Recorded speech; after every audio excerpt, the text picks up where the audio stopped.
How should we guide ourselves when we are reading Bible? మనల్ని మనం guide చేసుకోవడం అనేది అంటే మీరు పెట్టాల్సిన ఎఫర్ట్ గురించి రాసినట్టున్నారు, మంచిదే. కానీ మనల్ని మనం గైడ్ చేసుకోవటం కంటే ఆల్రెడీ ఒక మంచి ఫెలోషిప్లో ఉన్నటువంటి అన్నల దగ్గర, అక్కల దగ్గర గైడెన్స్ తీసుకోవడం ఇంకా మంచిది.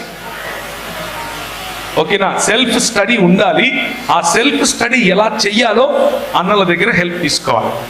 1-2 రోజులు, 1 సార్లు 2 సార్లు తీసుకుంటే సరిపోతుంది. ఉదాహరణకు ఇండక్టివ్ బైబిల్ స్టడీ, ఉదాహరణకు సిచ్యువేషనల్ బైబిల్ స్టడీ, ఉదాహరణకు క్యారెక్టర్ బైబిల్ స్టడీ, ఉదాహరణకు లెటర్స్ స్టడీ, ఉదాహరణకు కాన్సెప్ట్ స్టడీ, ఇలా కొన్ని. ఉదాహరణకు సాల్వేషన్ అన్న దాని మీద స్టడీ చేయండి మొత్తం. కానీ సొంత జ్ఞానం దాని మీద పెడితే ఏమవుతుంది అని అంటే, ఉదాహరణకు ఎలా బైబిల్ చదువుతారంటే కొంతమంది, ఏమి అన్నా నేను పెళ్లి కోసమని ప్రార్థన చేసి, ప్రభువా సహాయం దయచేయి, ప్రేమ మరియు కృప వీళ్ళిద్దరి మధ్యలో నేను ఎవరిని పెళ్లి చేసుకోవాలి, హల్లెలూయా అని ప్రార్థన చేసి తీస్తే, నా కృప నీకు చాలును అని వచ్చింది.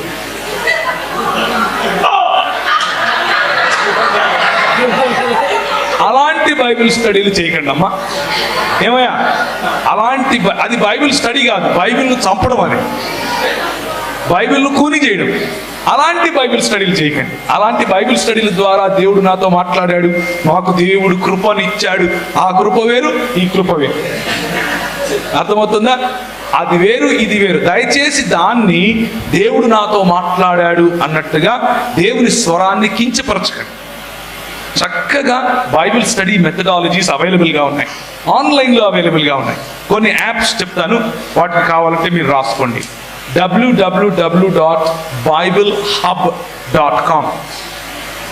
ఇందులో కొంచెం డీపర్ స్టడీ చేయొచ్చు, అంటే లాంగ్వేజ్ స్టడీ చేయొచ్చు, గ్రీక్ అండ్ హీబ్రూస్లో స్టడీ చేయొచ్చు. అది మీకు ఇంట్రెస్ట్ ఉంటే. బైబిల్ హబ్ అన్నది కొంచెం అడ్వాన్స్డ్గా ఉన్న వాళ్ళకు ఉపయోగపడుతుంది. కొంచెం బేసిక్గా ఉన్న వాళ్ళకు www.bible.org ఉపయోగపడుతుంది. www.carm.com ఉపయోగపడుతుంది. www.equip.com ఉపయోగపడుతుంది. www.reasonablefaith.com ఉపయోగపడుతుంది. ఇలాంటి చాలా వెబ్సైట్స్ ఉన్నాయి. ఓకేనా? ఇంకా కావాలి అని అంటే ఏమి,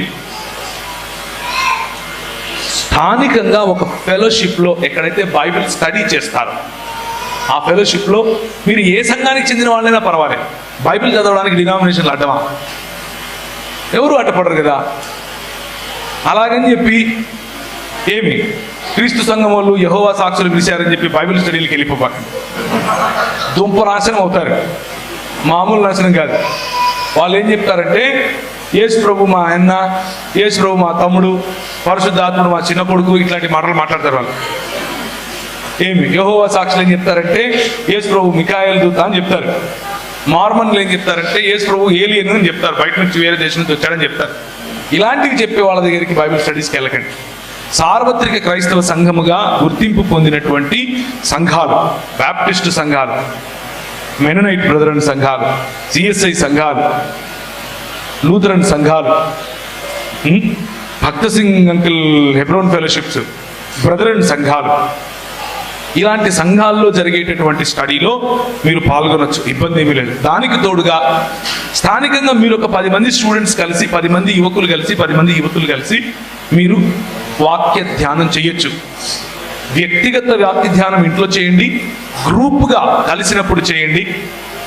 చక్కగా బైబిల్ అర్థమవుతుంది. బైబిల్లో ఉన్న విశిష్టత ఏంటంటే చిన్న పిల్లోడికి కూడా అర్థమవుతుంది.